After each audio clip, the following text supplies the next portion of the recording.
శ్రీరామనవమి రోజున గట్టిక సిద్ధేశ్వరం శిఖర కొండపై అదే అంచు, అదే దేవరకొండ, అదే ఆంజనేయ స్వామి సంజీవుని పర్వతం తీసుకొని వచ్చేటప్పుడు ఒక ముక్క జారువాడిన ప్రదేశం.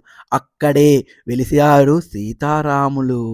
అందుకోసమే సీతారాముల కళ్యాణం ఎప్పుడూ చేస్తారు. కానీ ఈ సంవత్సరం ఇంకా వైభవంగా జరిగింది. చాలామంది నాయన సేవకులు అక్కడికి పోయి అక్కడ సీతారాముల కళ్యాణాన్ని నిర్వహించారు. ఇది మహా అద్భుత ఘట్టం కూడా. మనం మెట్ల దారి ఉండదు అక్కడ.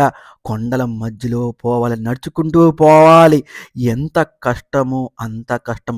కానీ నాయన దయతో, అది రామచంద్ర నాయన దయతోటి ఆ కొండ శిఖరానికి చేరుకున్నారు. చేరుకుని అక్కడ అభిషేకాలన్నీ చేసి అక్కడ స్వామివారి కళ్యాణాన్ని చేశారు. ఇది మహత్కరమైన మహాభాగ్యము. ఎంత వైభవమో కదా!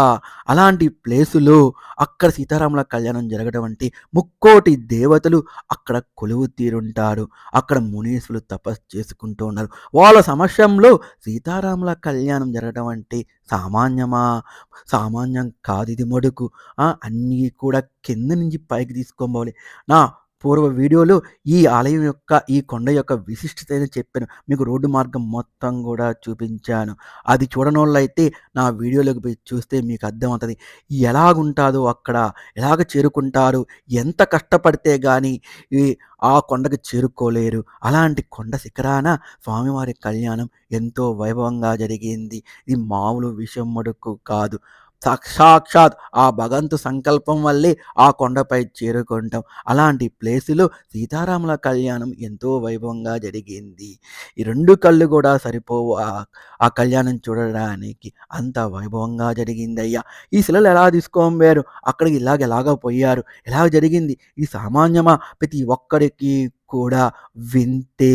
సాక్షాత్ భగవంతుడు ఉన్నాడు కాబట్టి ఆ కొండ శిఖరాన కళ్యాణం జరిగింది. ఇది మానవ మాతృలు చేసే కళ్యాణం కాదు. వాళ్ళల్లో ఆ దేవతలు పూని చేసిన కళ్యాణం. మన మానవ రూపంలో వాళ్ళు మనలో దూరి ఆ కళ్యాణాన్ని అక్కడ చేర్చుకున్నారు. ఇంత ఎండలో కూడా అక్కడ చల్లగా ఉంది. ఎలాంటి ఇబ్బంది జరగలేదు. పోయిన వాళ్ళందరికీ కూడా అక్కడే హోమ జపాలు కూడా గావించారు. వేద మంత్రాల సాక్షిగా సీతారాముల కళ్యాణం ఎంతో వైభవంగా జరిగింది. నిరతాన్నదానం జరిగి కాశీనాయన క్షేత్రాలు చెప్పుకోదగ్గ మహాపుణ్యక్షేత్రం గట్టిగా సిద్ధేశ్వరం. అలాంటి మహాపుణ్యక్షేత్రం శిఖరాన, అది కూడా సంజీవిని కొండపైన హనుమంతుల వారి సమక్షంలో సీతారాముల కళ్యాణం జరిగింది. ఇక్కడే ఆయన పుట్టారని పురాణాలు చెబుతున్నాయి. ఇది ఎవరు కూడా నమ్మరయ్యా అని నాయనగారు చెప్తూ ఉంటారు. అందుకోసమే ఆ కళ్యాణాన్ని పైవాళ్ళు అక్కడ చేయించుకుంటారు ప్రతి సంవత్సరం కూడా. ఎంత వైభవంగా జరిగిందంటే అంత వైభవంగా జరిగింది. అక్కడ హోమం చేస్తుంటే సాక్షాత్ సకల దేవతలు కూర్చున్నారంట. ధ్యానంలో కూర్చున్న కొందరికి దర్శనాలు కూడా అయినాయి. నిమిత్త మహాత్ములకి మటుకు అక్కడికి పోయే అవకాశం లేదు. ఆ పైవారి కరుణాకటాక్షాలు ఎవరిపై ఉంటాయో వాళ్ళు మాత్రమే ఆ కొండ శిఖరానికి చేరుకోగలుగుతారు. ఇది వాస్తవం అండి. ఇది నిజమండి. అని ఎంత వైభవంగా జరిగిందో చూస్తున్నారుగా. ఆ కొండ శిఖరాన ఏమిటి, ఆ స్వామివారి కళ్యాణం ఏమిటి, ఆ గృహలో ఏమిటి అని అందరూ ఆశ్చర్యపడ్డారు. మేము పోగలుగుతామా, మేము పోలేమేమో అని అనుకుంటూ ఉండే వాళ్ళకి మనోధైర్యంతోటి స్వామి నీ కళ్యాణం చూసే మహాభాగ్యాన్ని మాకివ్వని భక్తులు వేడుకొనగా, పెద్దవాళ్ళు ముసలి వాళ్ళు కూడా అవలీలగా శ్రీరామ శ్రీరామ అనుకుంటూ ఎక్కేసారంట. మాకెలాంటి ఇబ్బందులు జరగలేదు. మాకెలాంటి ఎలాంటి ఇబ్బంది జరగలేదు. బాగా వెళ్ళి కళ్యాణం చూసాము. కళ్యాణం ఎంత వైభవంగా జరిగిందంటే అంత వైభవంగా జరిగింది అని ప్రతి ఒక్కరూ కూడా కొనియాడాడు. మనకు ఇక్కడ కళ్యాణం ఎలాగ చేస్తారు, అక్కడ కూడా సీతారాముల కళ్యాణం అలాగే జరిగింది. అన్ని ఘట్టాలను కూడా అక్కడున్న పండితులైతే చూపించారు. ఒక్క పైసా డబ్బులు తీసుకోలేదు. ఆయన కూడా ఎంతో సంతోషించాడు ఆ పూజారైతే. ఇది నిమిత్త మాత్రులు చేసేదే కాదు, భగవంతుడి సంకల్పంతో జరిగే ఒక కళ్యాణం. సాక్షాత్ ఆ పరమాత్ములే వచ్చి కూర్చున్నారు. ఆ జానకి రాములే వచ్చి కూర్చున్నారు. ఇంతటి వైభోగం నేనెక్కడా చూడలేదు. ఎన్నెన్నో కళ్యాణాలు చేశాను గానీ, ఇక్కడికి వచ్చి ఈ కళ్యాణం చేయడం ఎంతో అదృష్టం.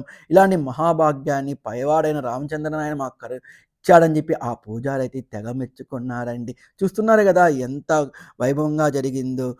నమ్మలేదు. ప్రతి ఒక్కరు గూడా ఘటిక సిద్ధేశ్వరం కొండపై ఎక్కాలి. మెట్ల దారితో పోతే ఏముంటదండి? ఇలాంటి దారిలో పోయి కళ్యాణం చేస్తే గదా! మనకు అక్కడున్న పరిస్థితులు చూస్తేనే గదా అర్థమయ్యేది. అక్కడున్న అమ్మవారి దుర్గాదేవి ఆలయం ఉంది. శివ ఆలయం ఉంది. అన్నీ ఉన్నాయి. అన్నీ గూడా గృహలోనే ఉంటాయి. నిత్యం కూడా ఆ పైకి వెళ్ళి వస్తూ ఉంటారు. అక్కడ అభిషేకాలకు గావిస్తూ వస్తారు. అది గూడా రామచంద్ర నాయన కరుణాకటాక్షాల వల్లే ఇది సాధ్యమని అక్కడున్న నాయన సేవకులు చెప్తూ ఉంటారు. ఇది పరమ సత్యమండి. ప్రతి ఒక్కరూ గూడా జన్మ తీసుకున్న తర్వాత పోయి చూడాలి. చూసి రావాలి ఆ కొండ శిఖరాన. చూస్తున్నారు గదా! హోమం జేస్తున్నారు అక్కడ. అక్కడ చిన్న ప్లేస్ ఏర్పరచుకొని, ఇక్కడి నుంచి అన్నీ పైకి తీసుకొని పోవాలి. ప్రతి ఒక్క వస్తువు పైకి తీసుకొని పోవాలి. తినేదానికి గూడా పైకి తీసుకొని పోవాలి. ఎంత కష్టపడితే అంత సుఖాన్ని అనుభవించాలి వీళ్ళు. వీళ్ళ ఆనందానికి అవధులు లేవు.